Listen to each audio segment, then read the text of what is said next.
Olá pessoal, sejam bem-vindos ao canal Química para Universidades e Concursos. Eu sou o professor Aldimar e nesse vídeo resolverei questão da prova escrita do concurso para professor de Química do Colégio Pedro II que ocorreu em 2016. A quinta questão diz que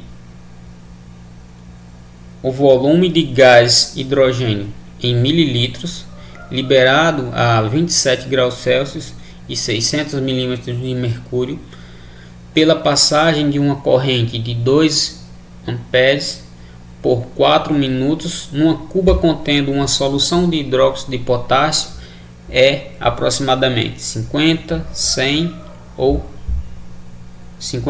150 ou 200. Vamos à questão. Primeiro vamos entender que sistema seria esse. Imagine que a gente tenha um sistema em que dois eletrodos conectados estão imersos em uma solução. Então, nesse caso, um desses eletrodos funcionará como cátodo e o outro será o ânodo. O ânodo será o polo positivo, enquanto que o cátodo será o polo negativo desse sistema eletroquímico. O que tende a acontecer? As partículas positivamente carregadas aproximarão-se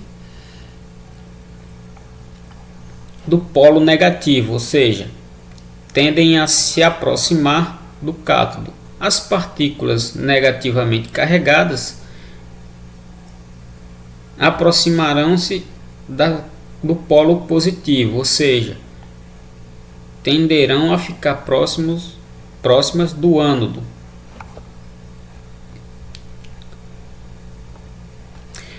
No ânodo ocorrerá processo de oxidação. Uma espécie será oxidada, enquanto que no cátodo ocorrerá o processo de redução. No processo de oxidação ocorre a liberação, entre aspas, de elétrons que se moverão pelo circuito até o polo negativo do sistema eletroquímico, o cátodo, e ocasionarão a redução das partículas que estiverem próximas a esse cátodo. Então, em uma solução como essa, onde a gente tem hidróxido de sódio em água, o que acontece é o seguinte: o hidróxido de sódio solúvel em água, hidróxido de potássio, solúvel em água, sofrerá dissociação iônica e formará íons de potássio e íons hidróxidos.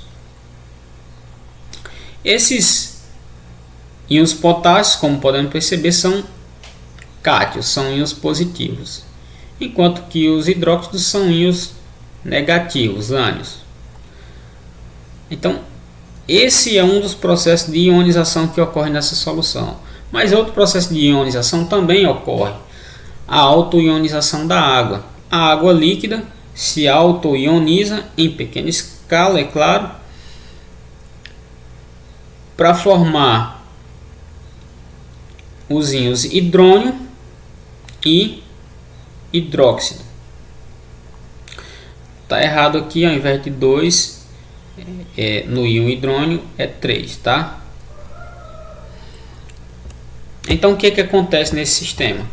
Os íons hidrônio e potássio se aproximarão do polo negativo do cátodo, enquanto que o íon hidróxido, o ânion, se aproximará do ânodo. Logo, deduzimos que nesse processo de oxirredução, ou seja, em que uma espécie vai oxidar e a outra vai reduzir, a espécie a ser oxidada é o íon hidróxido, enquanto que para a redução existem dois candidatos, dois cátions, o íon hidrônio e o íon potássio. Íons de elementos alcalinos e alcalinos terrosos são altamente eletropositivos e têm pouca afinidade por elétron, consequentemente. Então, nesse caso, quem terá mais afinidade por elétron e será primeiramente reduzido é o íon hidrônio, certo? Então vamos continuar com a solução. Primeira coisa a se fazer é descrever as reações parciais de oxidação e de redução. Na oxidação, o que vai acontecer? Os íons hidróxidos aquosos serão oxidados, formando água líquida novamente e liberando o oxigênio. Para balancear, coloquei que para cada 2 íons hidróxidos ou 2 moles de íons hidróxidos serão formados uma água ou 1 mol de água e meio mol de oxigênio molecular, né? Desse modo a gente tem 2 oxigênios do lado dos reagentes, 2 do lado dos produtos, 2 hidrogênios do lado dos reagentes e também 2 do lado dos produtos. Tudo que tem em um lado da equação, para que essa equação esteja balanceada, esteja correta, tem que haver do outro lado. Então, se a gente tem 2 íons hidróxidos do lado dos reagentes, 2 cargas negativas aqui estão presentes. Logo, para balancear isso, 2 elétrons, que correspondem a 2 unidades de cargas negativas, são acrescentadas nos produtos.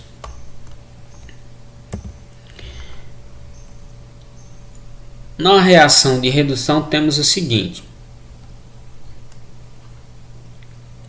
o íon hidrônio recebe os elétrons fornecidos pela oxidação do hidróxido, que são 2, e forma água e gás hidrogênio, o gás que é formado pelo processo de redução. Então, para balancear, eu posso dizer que 2 moles ou 2 íons hidrônio recebem 2 elétrons ou 2 moles de elétrons e formam 2 águas ou 2 moléculas de água e uma molécula ou 1 mol de gás hidrogênio. Próximo passo é verificar como fica a equação global, ou seja, somar essas duas equações parciais de oxidação e redução. Primeiramente, a gente pode cancelar os elétrons, né? Tem 2 elétrons nos reagentes, 2 nos produtos, podemos cancelá-los na soma. É como se ficasse 2 menos 2, que dá 0. Então, o processo global é o seguinte: temos 2 íons hidrônios mais 2 íons hidróxidos, a soma desse com esse, formando 2 mais 1, 3 moléculas de água, mais uma molécula de hidrogênio, mais meia molécula, não existe meia molécula, né? O termo correto aqui seria meio mol de oxigênio. Então seria o seguinte: 2 moles de hidrônio mais 2 moles de hidróxidos formam 3 moles de água, 1 mol de oxigênio, de hidrogênio, perdão, e meio mol de oxigênio molecular.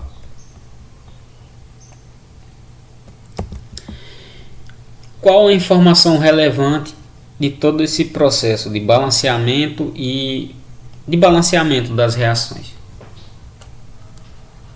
e de construção métrica entre o número de moles de elétrons transferidos e o número de moles de hidrogênio formado?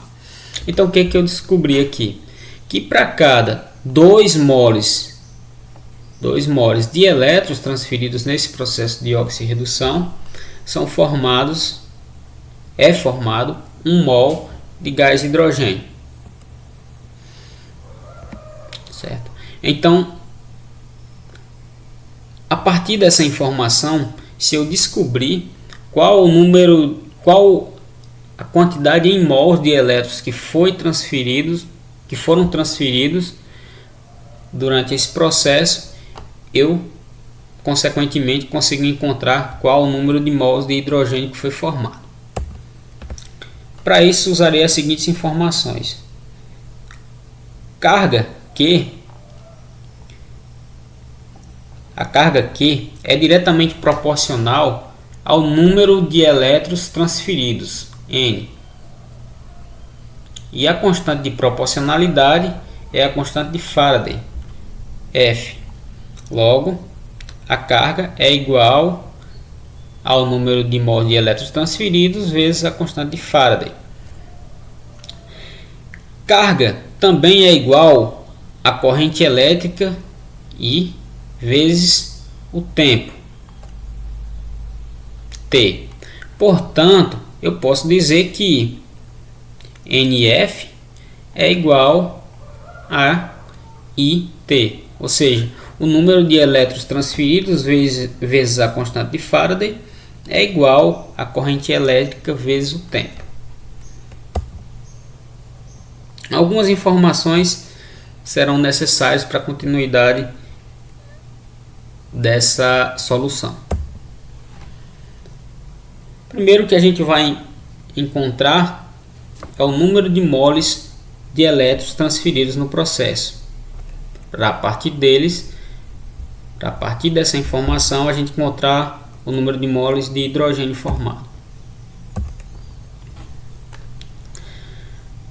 A temperatura do processo é de 27 graus Celsius, né, que somado com 273,15 vai dar 300,15 Kelvin aproximadamente. A pressão em que o processo ocorre é de 600 milímetros de mercúrio.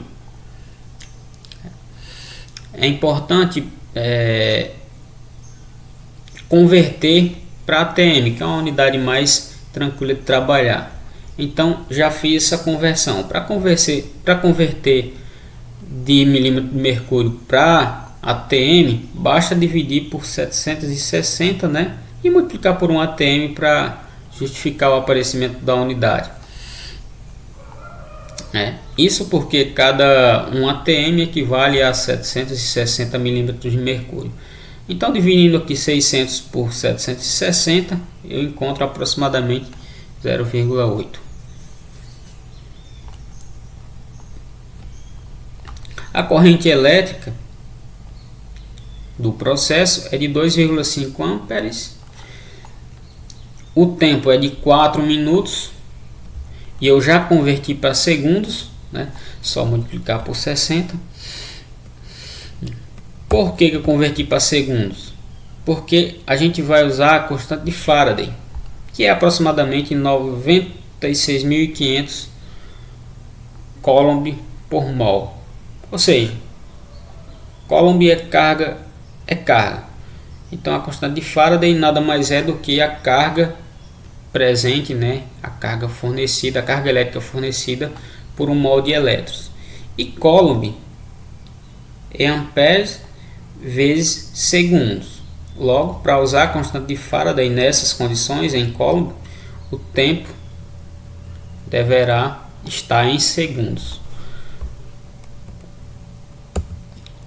Continuando, o próximo passo é calcular o número de moles de elétrons transferidos. Se NF é igual a IT, portanto posso dizer que N é igual a IT, corrente vezes tempo, dividido por F, a constante de Faraday. Então fica 2,5 amperes vezes 240 segundos dividido por 96.500 amperes segundos, que é a mesma coisa que Coulomb, por mol.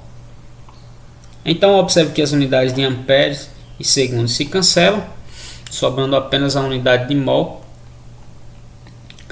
E resolvendo essa conta, a gente encontra algo próximo de 6,2 vezes 10 a menos 3 mols. Então essa é a quantidade de mols de elétrons transferidos. A partir dessa informação, eu posso encontrar agora o número de mols de gás hidrogênio formado.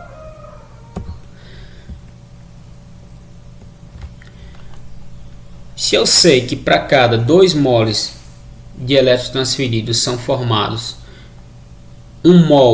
formado um mol de gás hidrogênio, portanto, eu só preciso dividir o número de moles de elétrons transferidos, que é 6,2 vezes 10 a menos 3, por 2. Assim, o número de mols de hidrogênio vai ser 6,2 vezes 10 a menos 3 dividido por 2, que vai dar 3,1 vezes 10 a menos 3 mol. Encontrado o número de mols de hidrogênio que foi formado no processo, eu posso aplicar a equação geral dos gases, uma vez que eu tenho temperatura, pressão e agora também tenho um número de mols, tenho quantidade de matéria, e encontrar o que se deseja, que é o volume. Aplicando também, é claro, a constante dos gases. Então, aplicando aqui, o volume é igual a nRT sobre P. Então, vai ser igual a 3,1 vezes 10 a menos 3 mols, vezes 0,082 atm litro por mol Kelvin, vezes 300,15 Kelvin. Tudo isso dividido por 0,8 atm. Unidade de mols se cancelam, unidades de pressão também se cancelam, assim como as unidades de temperatura. E a gente encontrará o resultado em litros, né? Fazendo essa conta, encontraremos 0,1 litros aproximadamente. Então, a questão pede em ml, basta multiplicar 0,1 por 1000 e encontraremos o resultado em ml, aproximadamente 100 ml. Indo até a questão, observamos que a opção em que traz o volume de 100 ml é a opção B.